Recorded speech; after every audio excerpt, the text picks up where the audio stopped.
Now, this weekend, police in Dorset are preparing for more anti-immigration protests. Someone who once stood on the front lines of the English Defence League was Ivan Humble, a former friend of the far-right group's co-founder, Tommy Robinson.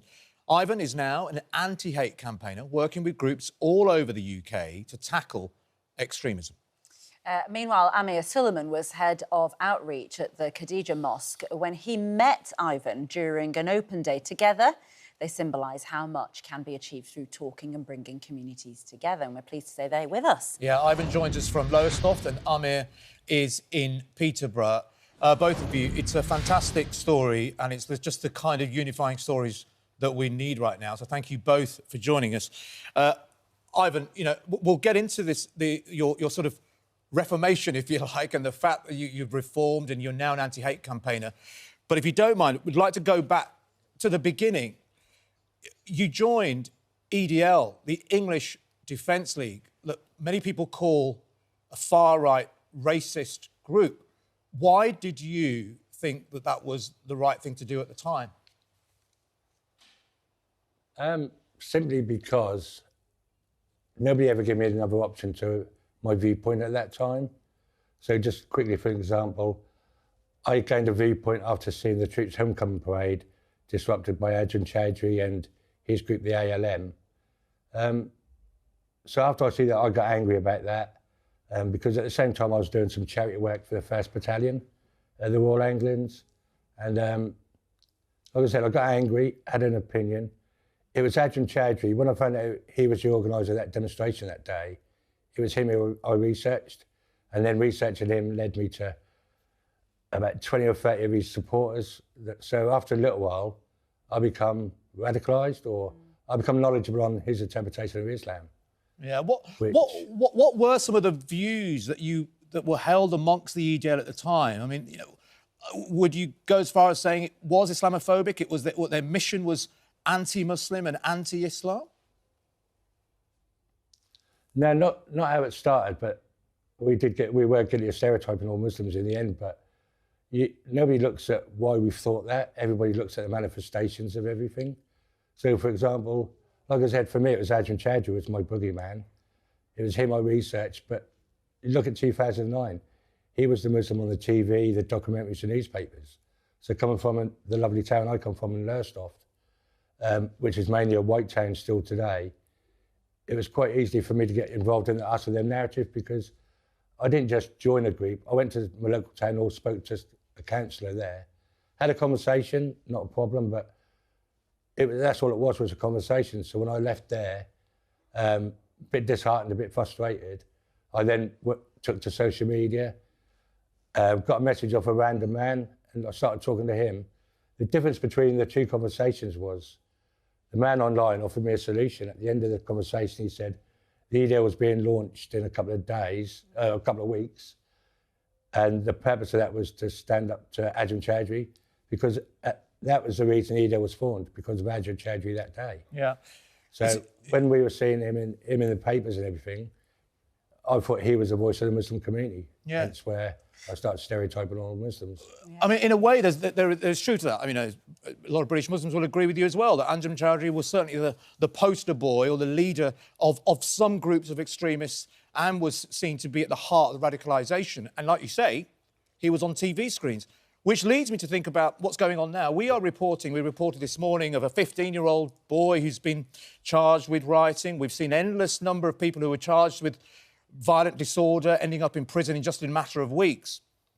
But the poster boys, your former friend and colleague Tommy Robinson, some MPs, Nigel Farage, Lee Anderson, accused of having quite racist views and actually said some very horrific things on television in a similar way Anjem Choudary would have done when you were radicalised in 2009.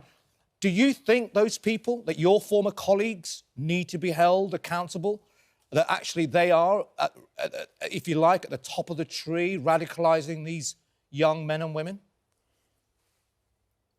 No, I'd argue that, believe it or not.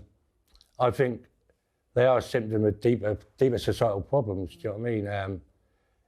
What we see at the riots was anger and frustration. A lot of people are saying this is far-right riots. Don't get me wrong, there's far-right people there, and they were to get in some of the trouble. But when you look at the arrests and the people charged and sentenced, I've only seen a couple of people linked to far-right groups. So I think the way that was portrayed that day, a lot of the youngsters getting involved as well are not ideology-driven. They were youngsters from that town that got caught up in the heat of the moment, rightly or wrongly. I think we look too much at the manifestations of stuff nowadays, and we don't care about what got people there. Yeah, and Ivan, and that's where my passion is, putting people together. And what actually, just to sort of let viewers know, is that you changed your views because of a chance meeting with a Muslim person in your community about, I think it was it a church was going to be converted into an outreach centre or something, and actually the information that you had received and the EDL had received was that it's going to be turned into a mosque. And so you went down. Is that correct? And what can you just briefly, because we've got to talk to Amir too, of course. But I just want to get to the point where you changed. Yeah. In a few sentences, if you can, what happened? Yeah, no, it's so. My friend named Madeley bought a church called St Michael's in Ipswich, and like I said, it was the rumour we had it was going to be a super mosque. So instead of doing a demonstration that day, because Manuel was already speaking to a couple of lads in Ipswich that I knew from our division. I went to speak to him about the mosque to see what he had to say about it. And when I met him, he told me that it was going to be a community centre for everyone. Of course, I didn't believe him back then, but he proved it to me by inviting us to a planning meeting. At the end of that meeting, he weren't lying to me, he was telling me the truth. It was a community centre for everybody, even to the point where the EDL, my division back then, could have had a room for our meetings and that. So that kind of cemented a bit of trust with me. But the most important thing about my change was that Muslim was the Muslim I hated the most, the brown skin, the big bearded Muslim. He sat me down and listened to me. He sat me down one day and said, "Tell me what you think of me in the Muslim community." So I did. I ranted and raved for quite a while, trying to provoke and make him angry. He just sat there. I guess what he did was humanise me at a time when I was dehumanising him. And that's kind of how my change started. He listened to me, agreed that I had some genuine concerns that he shared as a Muslim, the introduction of common ground.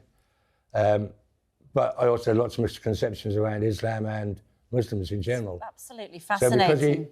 He was the only person in 5 years that sat me down to listen to me, and the person I hated. No white person wanted to do that. They just wanted to point their finger and label me. Yeah, and Amir, let's talk to you now too, because you do know Ivan, obviously, and actually you met him near one of your mosques. Just tell us a bit about when you met Ivan. He was on the way out of EDL, but wasn't actually quite out. So, what was your response, and what do you think of what Ivan is doing now, talking about anti-hate up and down the country? Yeah, so I've known Ivan for about 7-8 years now, and we had an open day at the Khadijah Mosque. Back then I was head of outreach and would organise many open days to bring in Joe Public off the street just to get to know us as Muslims, understand what the place of worship is all about. Ivan came along with a friend and he met me and a few other people, and we just sat down and broke bread together and we listened to each other. Understanding each other's opinions, each other's views, not trying to get one another to agree with each other, just understanding and dialogue and talking, and even talking about sport, just to really get the message across that we are normal people, just like anyone else you might know. And we've done many open days in the past where people would come in. We don't even talk about Islam. I spoke to somebody for 30 minutes about Britain's Got Talent, just to show that we're just like you. That is a unifying force, I would have to agree. Yes, absolutely. And Ivan is a great guy. We get on very well. We've become very, very good friends.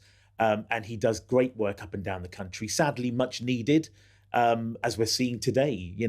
Sadly, this hate is growing, it seems. And you're reporting there might be a protest happening in Dorset, which is very concerning. As a Muslim, when it was rife, a week or so ago, we were having to change our ways. I didn't want my kid getting on the bus to the high street. I didn't want my 18-year-old son going to London. We were almost cancelled a family trip to Blackpool, which we came back from just last night, because we were fearful about not so much violence, but just having to put up with racial abuse, verbal abuse. Thankfully, none of that happened because we had the mindset that we didn't want to let them win almost. Let's just, Ivan, before we go, what is your message now? I know you get a lot of hate from the far right and EDL now because they see you as a traitor to their cause.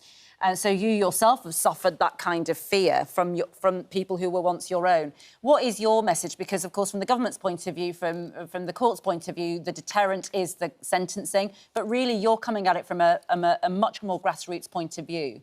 What is your message to those who may be thinking about going to Dorset to protest? This weekend, in the climate we're in, don't go. It's not worth that 5 minutes of fame you're looking for. It's not worth the likes and shares you'll get on social media. As you've seen with the sentencing, it's been pretty tough. And there's other ways to feel your anger. Just go meet different people, talk to people. And for the government, they need to listen to everybody, not just the minority or the majority that agrees with them. Listen to the voices that they don't want to hear, because when they're making policies for us and rules and laws for us, it either benefits the white people or the ethnic minorities sometimes. Do something that encases everybody. We need that equal playing field for everybody as a way to move forward. Stop pitting us against each other. Just very fun. What would be your message to your former colleague who's at the centre of all the headlines at the moment, Tommy Robinson, the former head of the EDL? What would be your message to him right now? I don't think I've got one for him, to be fair. I just think that a lot of people are looking for scapegoats. You can't just keep blaming Tommy and people on the far right for the position we're in. How do I say this? Mainstream media has a responsibility as well, because just quickly about why I say about Tommy being a deeper problem of societal things is when I was in the EDL sharing things, we were sharing links from mainstream media articles and films, but we were deemed racist and Islamophobic for doing that. When in reality, it was mainstream media could be blamed to radicalising some people as well. Right, well, it's a big conversation, isn't it? But Amir and Ivan, it's really fantastic to have you both and to listen to you both this morning. Thank you so much for being with us on the show.